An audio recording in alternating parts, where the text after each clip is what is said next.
ডিম পরোটা তো অনেকভাবেই খেয়েছেন, তবে আজকে আমি আপনাদের সাথে ভিন্ন রকমের একটা ইউনিক মজাদার ডিম পরোটার রেসিপি শেয়ার করতে যাচ্ছি। আসসালামু আলাইকুম। দূর দূরান্ত থেকে যে আমার এই ভিডিওটি দেখছেন সবাইকে অসংখ্য ধন্যবাদ। আমি ফারহান ইসলাম, মুনতাহার রান্নাঘরে সবাইকে স্বাগতম। ডিম পরোটা তো আপনারা এক একজন এক এক রকমভাবেই তৈরি করে থাকেন, তবে আজকে আমি আপনাদের সাথে একদম সহজভাবে মাত্র 10 মিনিটেই ডিম পরোটা তৈরি করে দেখাবো। এই পদ্ধতিতে ডিম পরোটা তৈরি করলে আপনাদের পরোটাটা হবে একদম নরম তুলতুলে আর একদম ফুলকো। পরোটার ভেতরে হবে অনেকগুলো লেয়ার, একদম দোকানের পরোটার মতো। তাই ভিডিওটা স্কিপ না করে শেষ পর্যন্ত দেখতে থাকুন। আর আমার চ্যানেল নতুন হলে আমার চ্যানেলকে লাইক এবং সাবস্ক্রাইব করতে ভুলবেন না। তাহলে চলুন পরোটা তৈরিতে চলে যাওয়া যাক। তো প্রথমে পরোটা তৈরি করার জন্য এখানে মেজারমেন্ট কাপের 1.5 কাপ পরিমাণ আমি ময়দা নিয়েছি। এবার এর মধ্যে দিয়ে দিচ্ছি ছোট চামচের 1 চামচ লবণ, হাফ চা চামচ দিয়ে দিচ্ছি এখানে চিনি, আর 3 টেবিল চামচ এখানে দিয়ে দিচ্ছি আমি তেল। এবার তেলের সাথে এই ময়দাটাকে খুব ভালো করে আমি ডলে ডলে ময়ার করে নেব। তেলের সাথে এই ময়দার মিশ্রণটা যতটা ভালো করে মিশবে ততটা কিন্তু নরম আর ফুলকো হবে পরোটাটা। তো আমি এটা ময়দা দিয়ে তৈরি করছি। আপনাদের হাতের কাছে ময়দা না থাকলে আপনারা আটা দিয়েও তৈরি করতে পারেন, তবে ময়দা দিয়ে তৈরি করলে পরোটাটা কিন্তু অনেকক্ষণ পর্যন্ত নরম তুলতুলে থাকবে। আপনাদের ময়দার মধ্যে যদি তেলের পরিমাণটা পারফেক্ট হয় তাহলে এইভাবে হাতের মধ্যে মোট করলে দেখবেন দলা পাকিয়ে যাবে, আবার ছাড়লে গুঁড়ো হয়ে যাবে। এতে করে বুঝতে পারবেন তেলের পরিমাণটা ময়দার মধ্যে পারফেক্ট আছে। এবার অল্প অল্প করে পানি দিয়ে এখানে আমি রুটির একটা ডো তৈরি করে নেব। ডোটা কিন্তু নরম করে ফেলা যাবে না, আবার একেবারে শক্তও রাখা যাবে না। আমি কিছুটা শক্ত করে এই ডোটা মাখিয়ে নিয়েছি, কারণ আমি এটা রেস্টে রাখবো, আর রেস্টে রাখার পরে কিন্তু এটা আরও নরম হয়ে যাবে। এবার হাতের সাহায্যে উপর থেকে কিছুটা তেল মাখিয়ে দিচ্ছি যাতে করে এটা ড্রাই না হয়ে যায়। এবার ঢাকনা দিয়ে 5 মিনিটের জন্য রেস্টে রেখে দেব। অন্যদিকে একটি পাত্রে আমি 2টি নর্মাল টেম্পারেচারে থাকা ডিম নিয়ে নিচ্ছি। এই ডিমের মধ্যে আমি দিয়ে দেব হাফ কাপ পরিমাণ পেঁয়াজ কুচি। পেঁয়াজগুলোকে আমি ছোট করে কুচি করে নিয়েছি। দিয়ে দিচ্ছি এখানে 2 টেবিল চামচ চিলি ফ্লেক্স। আপনাদের কাছে চিলি ফ্লেক্স না থাকলে এখানে মরিচের গুঁড়াটাও ব্যবহার করতে পারবেন।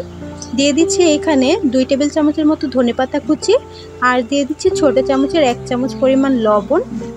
এবার সবগুলো উপকরণকে খুব ভালো করে আমি মিশিয়ে নেব।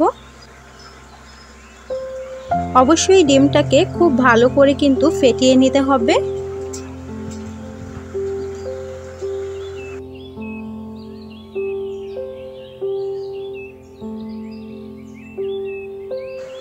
আমার ডিমটা খুব ভালো করে কিন্তু ফেটানো হয়ে গেছে। এবার এটাকে একপাশে আমি রেখে দেব।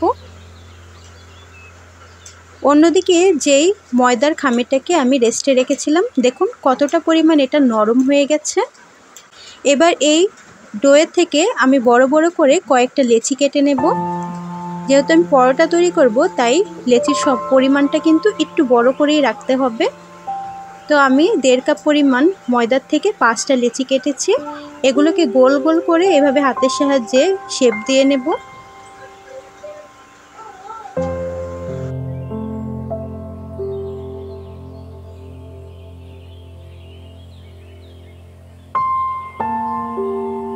তো সবগুলো ডোই এইভাবে দেখুন আমি গোল শেপে তৈরি করে নিয়েছি।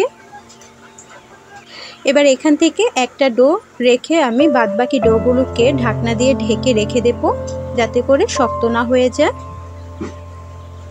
এবার যে ডোটা নিয়েছিলাম ওটা ফিরের উপরে নিয়ে এর উপরে কিছু শুকনো ময়দা ছিটিয়ে দিব। তারপরে একটা পাতলা রুটি বেলে নেব। যতটা সম্ভব রুটিটাকে পাতলা করে বেলতে হবে, রুটিটা যাতে মোটা না থাকে। তো দেখুন এইরকম একটা পাতলা করে আমি কিন্তু রুটি বেলে নিয়েছি। দেখে বুঝতেই পারছেন রুটিটা কিন্তু আমি বেশি মোটাও রাখিনি, আবার একেবারে পাতলাও করে ফেলিনি। এবার হাতের সাহায্যে এই রুটির উপরে আমি কিছুটা তেল ব্রাশ করে নেব। তারপরে উপর থেকে আবারও কিছু শুকনো ময়দা আমি ছিটিয়ে দেব। এবার একটা ছুরির সাহায্যে এই রুটির সাইডের অংশগুলোকে আমি 2 ভাগে ভাগ করে নেব। আমি কিন্তু সম্পূর্ণ রুটিটা কেটে ফেলবো না, শুধু সাইড থেকে 2টা দাগ কেটে নেব, মাঝ বরাবর কাটবো না। এবারে সাইডের অংশগুলোকে এইভাবে ভাঁজ দিয়ে নেব। দেখে বুঝতে পারছেন একদম কিন্তু সহজ। এই পাশের অংশটাকেও আমি 2 ভাজে ভাজ করে নিলাম। এবার মাঝ বরাবর এইভাবে আমি আটকে দেব, তারপরে সাইডের অংশগুলোকেও আটকে দেব। দেখে কিন্তু বুঝতেই পারছেন কিভাবে আমি এই কাজটা করেছি। এতে করে কিন্তু পরোটার মধ্যে অনেকগুলো লেয়ার তৈরি হবে আর পরোটাটা নরম ফুলকো হবে। তো একইভাবে আরেকটা আমি আপনাদেরকে পরোটার লেচি তৈরি করে দেখিয়ে দিচ্ছি। তো এর জন্য আমি আরেকটা লেচি নিয়েছি রুটি বেলার জন্য। তো এটাকেও পাতলা করে আমি বেলে নেব।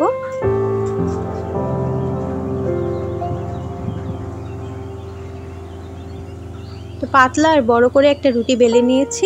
এবার হাতের সাহায্যে এর মধ্যে তেল ব্রাশ করে দেব। তার উপরে আমি কিছু ময়দা ছিটিয়ে দেব। এবার ছুরি দিয়ে সাইড থেকে এভাবে কেটে নেব। এবার সাইডের অংশগুলোকে এভাবে ভাঁজ করে আটকে দেব। তারপরে মাঝ বরাবর ভাঁজ করে নেব। দেখে কিন্তু বুঝতেই পারছেন কতটা সহজ। একইভাবে আমি সবগুলো লেচি তৈরি করে নিচ্ছি। তো সবগুলো লেচি তৈরি করে নিয়েছি। এবার একটা পরোটা আপনাদের তৈরি করে দেখিয়ে দিচ্ছি। এর জন্য একটা লেচি আমি ফিরির মধ্যে নিয়ে নিলাম। তারপরে আস্তে আস্তে করে একটা পরোটা বেলে নেব। এই পরোটাটা কিন্তু ভাজার পরে আরও মোটা হয়ে যাবে, তাই একটু পাতলা করেই বেলতে হবে। তো দেখে বুঝতেই পারছেন আমি একেবারে কিন্তু মোটাও রাখিনি, আবার একেবারে পাতলাও করে ফেলিনি। এবার যে ডিমের মিশ্রণটা রেখেছিলাম ওইখানে আমি পরোটাটা দিয়ে দেব। তারপরে দুইটা পাশে উল্টে পাল্টে আমি এর মধ্যে ডিমের ব্যাটারটা লাগিয়ে নেব।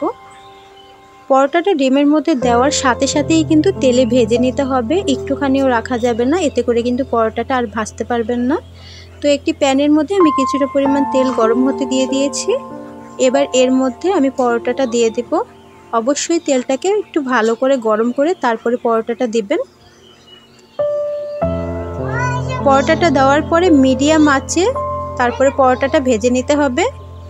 তো আমি পরোটার উপরে আরও কিছুটা ডিমের ব্যাটার লাগিয়ে নিয়েছি। তো একটা পাশ হালকা একটু ভেজে তারপরে উল্টে দিতে হবে, যাতে অপর পাশটাও সুন্দরভাবে ভাজা হয়। তো একটু সময় নিয়ে উল্টে পাল্টে ভাজলে কিন্তু দুইটা পাশ থেকে খুব সুন্দর একটা কালার আসে, আর পরোটাটাও কিন্তু খুব ফুলকো হয়। দুইটা পাশ উল্টে পাল্টে কিছুক্ষণ ভাজার পরেই দেখতে পারবেন পরোটাগুলো কতটা সুন্দরভাবে ফুলে ওঠে। আমার পরোটা কিন্তু অলরেডি ফোলা শুরু করেছে, আর কতটা সুন্দর কালার চলে এসেছে। এরকম সুন্দর একটা কালার চলে আসলে তারপর চুলা থেকে নামিয়ে নেব। একইভাবে আরও একটি পরোটা আপনাদেরকে ভেজে দেখিয়ে দিচ্ছি। এর জন্য প্যানের মধ্যে কিছুটা পরিমাণ তেল নিয়ে নিয়েছি। তেলটা গরম হয়ে গেলে আমি আরেকটা পরোটা এখানে দিয়ে দেব, আর এর উপরে কিছুটা পরিমাণ ডিমের ব্যাটার আমি ছড়িয়ে দিচ্ছি। একটা পাশ হালকা হয়ে গেলে তারপরে কিন্তু সাথে সাথে উল্টে দিতে হবে, যাতে পুড়ে না যায়। দুটো পাশে একটু পরপরে উল্টে পাল্টে সুন্দর করে ভেজে নিতে হবে। এবার অপর পাশটার মধ্যেও আমি কিছুটা পরিমাণ ব্যাটার দিয়ে দিচ্ছি।